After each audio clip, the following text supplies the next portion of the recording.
حضور غوث اعظم رضی اللہ تعالی عنہ تک تھا، اور وہاں سے حضرت علی کی بارگاہ میں، اور وہاں سے نبی اکرم صلی اللہ علیہ وسلم کی بارگاہ،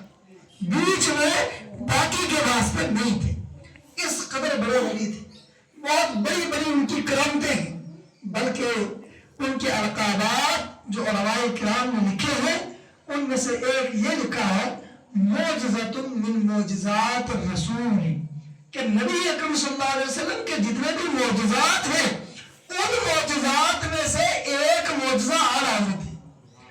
نبی اکرم صلی اللہ علیہ وسلم کے معجزات کا ایک معجزہ کیا ہے؟ اعلیٰ حضرت۔ اور بعد میں لکھا آیۃ من آیات اللہ، کہ اللہ کی نشانیوں میں سے ایک نشانی جو ہے یہ اعلیٰ حضرت رحمۃ اللہ علیہ کی ذات کریمہ ہے۔ لہٰذا ہم اعلیٰ حضرت کا چرچا بھی کرتے ہیں، ان کا ذکر بھی کرتے ہیں،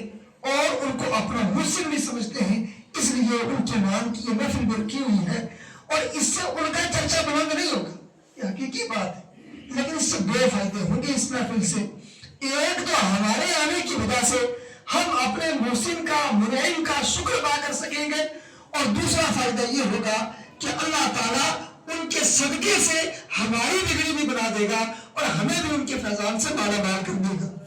اور تیسرا فائدہ جو مجھے یہ نظر آ رہا ہے کہ چھوٹے چھوٹے بچے جو بیٹھے ہیں، آپ نے دیکھا ہوگا اسکولوں میں کلچرل پروگرام ہوتے ہیں، اسکولوں میں گاندھی جینتی کے نام سے، انڈیپینڈنس ڈے کے نام سے، اور الگ الگ جو مذہبی اور ثقافتی پروگرام ہوتے ہیں، ان میں یہ لوگ، یہ چھوٹے بچے زیادہ تو نہیں ان کے ذہن میں بیٹھ سکتا، لیکن کم سے کم اتنا سمجھ جاتے ہیں کہ یہ جن کے لیے ہمیں اکٹھا کیا گیا ہے وہ بھی شخصیت ہے، اتنا ان کے ذہن میں بیٹھ جاتا ہے۔ دو چار باتیں اکثر بھی بیٹھ جائے گی، کم سے کم یہ آنے والی ہماری جو نسل ہے یہ اعلیٰ حضرت کو جانے گی۔ تو اس لیے یہاں اصل مقصد جو ہمارے پہلے لوگ ہیں وہ تو جانتے ہی ہیں، یہ ان بچوں کو بھی ذہن میں انشاءاللہ تعالیٰ یہ بات بیٹھ جائے گی کہ اعلیٰ حضرت کون تھے۔ اب میں یہ سوچ رہا تھا کہ میں اعلیٰ حضرت کی تصنیفی خدمات پر بولوں گا، اعلیٰ حضرت نے جو تصنیفات کی، لیکن مجھ سے پہلے مفتی وسیم صاحب نے الحمدللہ بہت کچھ اس پر بول دیا ہے، اور اعلیٰ حضرت رحمۃ اللہ علیہ کی تصنیفات 1000 سے زائد ہیں۔ علماء نے لکھا ہے کہ اگر ہم اعلیٰ حضرت کے بعد جو اب تک لوگ ہوئے ہیں یا اعلیٰ حضرت سے کئی صدی پہلے تک جائے تو کوئی شخص ایسا نہیں ملتا کہ جس کی اس قدر تصنیفیں ہیں۔ دوسری بات، میں بذات خود دو شخصیات سے تصنیفی معاملے میں بہت زیادہ جو ہے وہ متاثر ہوں۔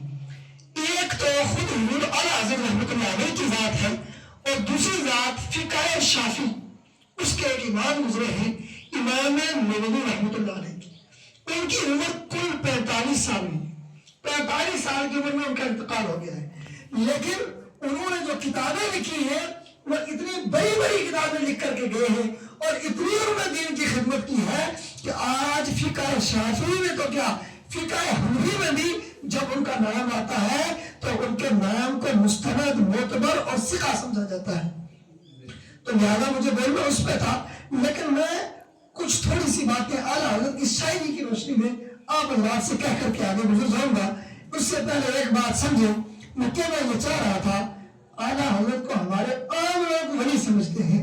لیکن حقیقت یہ ہے کہ اعلیٰ حضرت نبی تھے، بہت بڑے ولی تھے، لیکن اعلیٰ حضرت رحمۃ اللہ علیہ نے اپنی ولایت کو اپنے علم کے تابع کیا ہوا تھا۔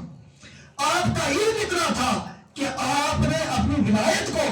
نیچے رکھا ہوا تھا اور علم کو اوپر اٹھایا ہوا تھا۔ یہی وجہ ہے کہ جب آپ فتاوی رضویہ کا مطالعہ کریں اور اس میں جب آپ نے فتاوی لکھے ہیں تو جہاں کتابوں کے حوالے لکھے ہیں، بعض مقامات پر 80 کتابوں کو بنوا دیا ہے۔ یہ اعلیٰ حضرت رحمۃ اللہ علیہ کی ذات تھی۔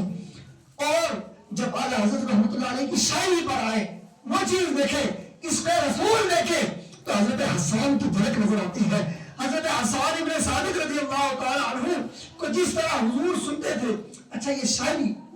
ہم لوگ سمجھتے ہیں کہ کوئی حضور کا شعر کہہ رہا ہے، یاد رکھے حضور کی جیسے بھی تعریف و توصیف کی جائے حضور اس کا ملاحظہ فرماتے ہیں۔ اور اس شاعری ہی کی بنیاد پر آپ نے قصیدے کا سنا ہوگا، قصیدہ بردہ کہا جاتا ہے۔ بردہ کا معنی عربی میں ہوتا ہے چادر۔ آپ نے سنا ہوگا مولا وسلم وسلم دائما ابدا علی حبیب